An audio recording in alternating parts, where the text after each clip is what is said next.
स्मृति ने अमायरा से कहा कि वो तुरंत तैयार हो जाए।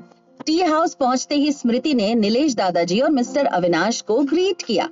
स्मृति ने अविनाश जी की ओर देखते हुए कहा, मैंने आपके बारे में बहुत सुना है सर। आज पहली बार आपसे मिल रही हूँ और जैसा मैंने सोचा था, आप सच में उतने ही प्रतिभाशाली हैं। मैं स्मृति हूँ, अमायरा की माँ, और नीलेश अंकल की आभारी हूँ कि उन्होंने मुझे आपसे मिलने का मौका दिया। अमायरा, अविनाश दादाजी को नमस्ते करो। अपने इंट्रोडक्शन में उसने अपने बड़े और नामी ओबरॉय परिवार की बहू होने की बात नहीं बताई। उसने सिर्फ अमायरा की माँ के रूप में ही खुद को इंट्रोड्यूस किया। उसका ये रवैया अविनाश जी को अच्छा लगा। अमायरा ने भी उन्हें ग्रीट किया और खुद को एक अच्छी और सुसंस्कृत लड़की के रूप में दिखाया। अविनाश जी बोले, मैं तुम्हारे नीलेश दादाजी को 20 सालों से जानता हूँ।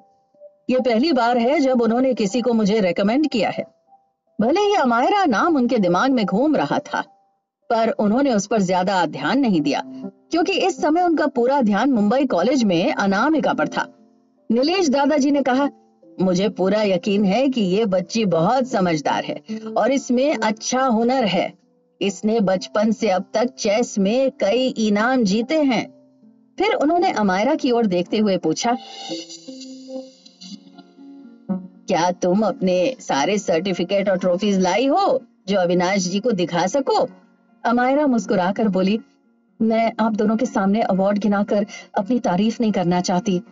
वो अवार्ड तो बस आम लोगों को खुश कर सकते हैं, लेकिन आप जैसे चेस के बड़े खिलाड़ियों के सामने अपनी छोटी जीत दिखाना सूरज को दिया दिखाने जैसा है। नीलेश जी हंसकर बोले, मुझे पता था कि ये बच्ची बहुत समझदार है। यह आगे चलकर तुम्हें कभी निराश नहीं करेगी। वो अमायरा के अंदाज से बहुत खुश थे। अगर उन्होंने पहले ही किसी को अपना स्टूडेंट ना चुना होता तो जरूर अमायरा को चुनते। अविनाश जी ने मुस्कुराकर कहा, आओ पहले चाय पीते हैं। कई कप चाय और दोस्ताना बातचीत के बीच जब स्मृति को लगा कि समय सही है तो उन्होंने मुस्कुराकर कहा, अमायरा आपके काम की बहुत तारीफ करती है। क्या इसे आपका मार्गदर्शन मिल सकता है? ये सुनकर अविनाश जी हंसकर बोले, मैं बस चाहता हूँ कि ये मॉर्गन से सीखती रहे। आगे चलकर ये जरूर अपना नाम बनाएगी। मॉर्गन भी चेस के मास्टर थे, लेकिन अविनाश जी जितने बड़े नहीं थे। स्मृति चाहती थी कि अमायरा सिर्फ मॉर्गन की ही नहीं बल्कि अविनाश जी की भी स्टूडेंट बने, ताकि उसे ज्यादा सफलता और अलग पहचान मिल सके। अमायरा उनसे चेस का एक गेम खेलने की बात करना चाहती थी, ताकि धीरे धीरे अपनी बात उनके सामने रख सके। लेकिन अविनाश जी ने सिर हिलाकर कहा, ठीक है, आज के लिए इतनी चाय काफी है। अब मुझे जाना होगा, अगली बार मिलते हैं। नीलेश दादाजी समझ गए कि अब बात आगे नहीं बढ़ेगी, तो हंसकर बोले, तुम बहुत बिजी हो, शायद मुझे तुमसे मिलने के लिए और कई महीने इंतजार करना पड़ेगा। आओ, मैं तुम्हें बाहर तक छोड़ देता हूँ। अविनाश जी बोले, इसकी कोई जरूरत नहीं, तुम यहाँ इनके साथ बैठो। नीलेश जी मुस्कुराए, हम इतने सालों से दोस्त हैं, अगर मैं तुम्हें बाहर तक न छोड़ूं तो मुझे बिल्कुल अच्छा नहीं लगेगा। स्मृति ने अमायरा को एक नजर से इशारा किया कि अब उन्हें रोकने का और मौका नहीं है। उनके जाने के बाद अमायरा भी काफी दुखी हो गई। स्मृति ने चाय का कप उठाया, एक घूंट लिया और बोली, मुझे पता था कि अविनाश जी तुम्हें स्टूडेंट नहीं बनाएंगे, लेकिन उन्होंने तुम्हें गाइड करने का कोई इशारा भी नहीं दिया। पता है क्यों? अमायरा ने सिर हिलाकर कहा, क्या मैंने थोड़ी देर पहले बहुत खराब परफॉर्म किया, शायद इसलिए। स्मृति ने चाय खत्म की और बोली, सच कहूं तो तुमने अनामिका जितना अच्छा परफॉर्म नहीं किया। तुम्हारे काम से उनके मन में अनामिका की जगह नहीं बदली। लगता है सीता की बेटी में सच में बहुत टैलेंट है, तभी अविनाश जी उसे इतना मानते हैं। अमायरा ने पूछा, तो क्या मुझे उन्हें इम्प्रेस करने की कोशिश करनी चाहिए? शायद वो मुझे अपना स्टूडेंट बना ले। स्मृति ने गहरी सांस ली, कप में फिर से चाय डाली और कहा, ये काम नहीं करेगा, लेकिन चिंता मत करो, हमारे पास और भी तरीके हैं। मॉम, क्या आप जिम के बारे में बात कर रही हैं? स्मृति ने कहा, हाँ, अपने शुरुआती दिनों में जिम में कई चैलेंज पूरे किए। सब जानते हैं कि वो बोल्ड और आजाद ख्यालों वाली है, लेकिन शायद ही इतनी नरम दिल और सच्ची है कि सबके दिल को छू लेती है। वो थोड़ी रुकी, फिर बोली, जिम ने सिर्फ लियोन कंडक्टर्स, क्रेवन और मशहूर कंपोजर्स जैसे डॉक्टर स्टार का भी भरोसा जीता है। वे सभी उसकी परफॉर्मेंस की तारीफ करते हैं और एक दिन उसके साथ काम करने की उम्मीद रखते हैं। यह सुनकर अमायरा के चेहरे पर फिर से उम्मीद की चमक लौट आई। स्मृति ने बताया, मशहूर वायलिनिस्ट हैदर ने एक बार कहा था कि वो कभी जिम का वायलिन म्यूजिक पब्लिक में परफॉर्म करने की हिम्मत नहीं करेंगे, क्योंकि उन्हें डर है कि कहीं वो शर्मिंदा ना हो जाएं।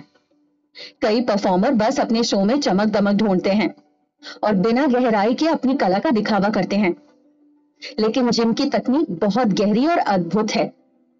वो दिल को छू लेने वाला और बेहद असरदार म्यूजिक पीस बना लेती है।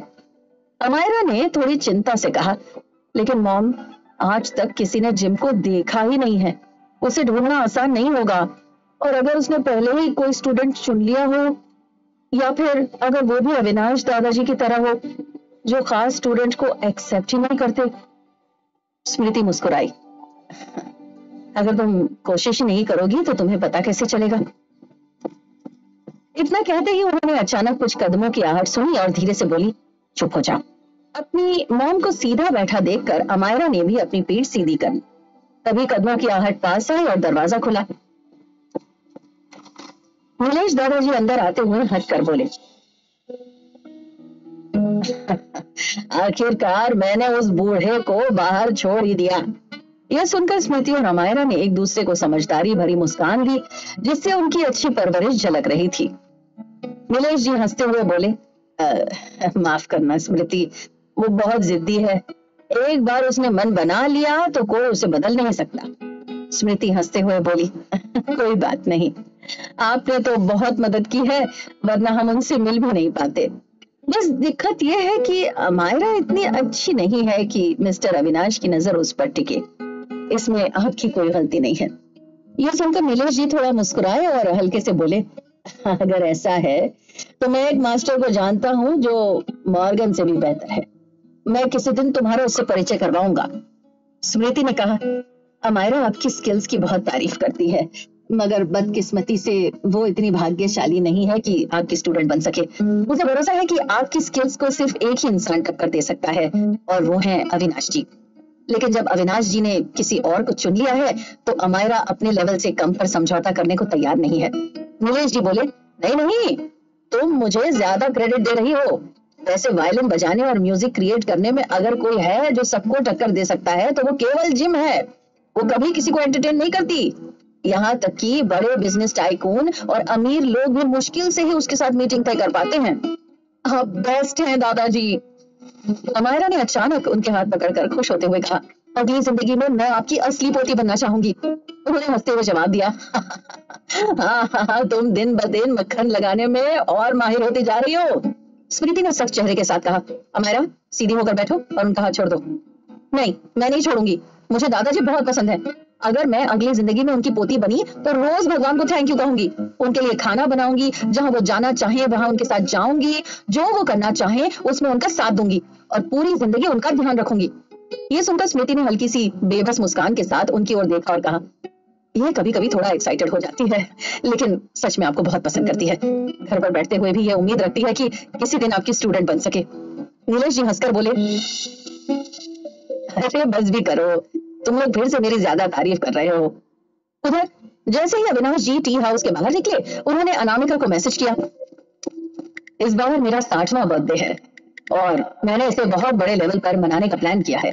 अगर तुम नहीं आई तो मैं तुमसे कभी बात नहीं करूंगा। मैं इतना गुस्सा हो जाऊंगा कि तुम्हारे मीठी बातें भी मुझे शांत नहीं कर पाएंगी। तुम्हारे न आने के अंजाम बुरे होंगे। उस समय अनामिका मुंबई कॉलेज के साउथ हॉल में थी और कुछ लड़कियों के साथ बाहर निकल रही थी। देखो, मुंबई कॉलेज का साउथ हॉल तो नॉर्थ हॉल से भी ज्यादा शानदार है और हमारे छोटे हॉल से तो कहीं अच्छा है। किसी ने टोका, अरे बाकी चीजों की तारीफ करते करते अपने कॉलेज की बुराई मत करो।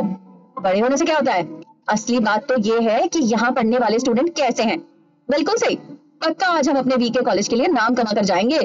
जैसे ही जसमीत और माया ने अनामिका को देखा, वे दौड़कर उसके पास आई और उसका हाथ पकड़ लिया। हम तुम्हारा कब से इंतजार कर रहे थे, अगली बारी हमारी है और हम बहुत नर्वस हैं। पता नहीं क्यों, लेकिन अनामिका को देखते ही उनकी घबराहट कम हो गई। उसी वक्त अभय ने भी उन्हें देखा और आकर अविनाश के पीछे खड़े स्टूडेंट से कहा, कोई बात नहीं, बस अपनी पूरी कोशिश करो, नंबर 1 आना जरूरी नहीं है। बाकी सारे स्टूडेंट्स हैरानी से उसे देखने लगे, क्योंकि उन्हें समझ नहीं आया कि वो किस बारे में बात कर रहा है। अभय ने पूछा, तुम लोग इतने टाइम से वहां क्या कर रहे थे, रो रहे थे क्या?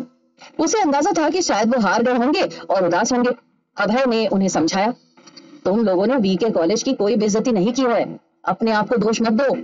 तभी एक लंबे बालों वाली लड़की बोली, अभय, हमने अपने कॉलेज को कोई शर्मिंदगी नहीं दी, बल्कि अनामिका ने हमारे कॉलेज का नाम रोशन कर दिया और मुंबई कॉलेज को उनकी औकात दिखा दी। उनका चेहरा तो शर्म से लाल हो गया था। एक पोनीटेल वाली लड़की ने कहा, अमायरा जैसे लगता था कि वायलिन में उसे कोई हरा नहीं सकता।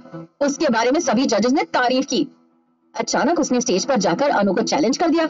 अनु वहां गई और उसकी वायलिन की कला देखकर सब दंग रह गए। जज भी अनामिका की तारीफ किए बिना नहीं रह सके और वे आपस में बहस करने लगे कि कौन उसे अपना स्टूडेंट बनाए। सभी को उम्मीद थी कि वो इंटरनेशनल वायलिन कंपटीशन में पार्टिसिपेट करके देश का नाम रोशन करेगी। ये सुनकर अभय और उसकी टीम चौंक गई, खासकर माया और जसमीत। उन्हें पता था कि अनामिका पढ़ाई में अच्छी है, लेकिन वायलिन भी इतना अच्छा बजा सकती है, ये वे नहीं जानते थे। इसके बाद जब अमायरा हार गई तो वो मानने को तैयार ही नहीं हुई और उसने अनामिका को चेस के खेल के लिए चुनौती दे दी। लेकिन अंदाजा लगाओ वहां कौन आ गया? मिस्टर अविनाश, इंटरनेशनल लेवल के फेमस चेस मास्टर और दुनिया के 3 बड़े दिग्गजों में से एक। वो खुद बैक स्टेज आए थे, सिर्फ अनामिका के साथ चेस खेलने के लिए। सबकी आंखें आश्चर्य से फैल गईं। क्या अनामिका को चेस खेलना भी आता है? लेकिन किसी ने सोचा भी नहीं था कि अनामिका ने मिस्टर अविनाश को हरा दिया। इसके बाद मुंबई कॉलेज के कुछ घमंडी स्टूडेंट्स ने उस पर चीटिंग का आरोप लगाना शुरू कर दिया। यहाँ तक कि ये भी कहने लगे कि उसने कॉलेज एंट्रेंस एग्जाम में भी चीटिंग की होगी। लेकिन सोचो क्या हुआ, मिस्टर अविनाश खुद आगे आए और बोले, अनामिका मेरी स्टूडेंट है और वो भी 10 साल से ज्यादा समय से। उन्होंने यहाँ तक कहा कि अनामिका उनकी लेगेसी को आगे बढ़ाने वाली है। अब जसमीत, माया और बाकी सब लोग फिर से चौंक गए।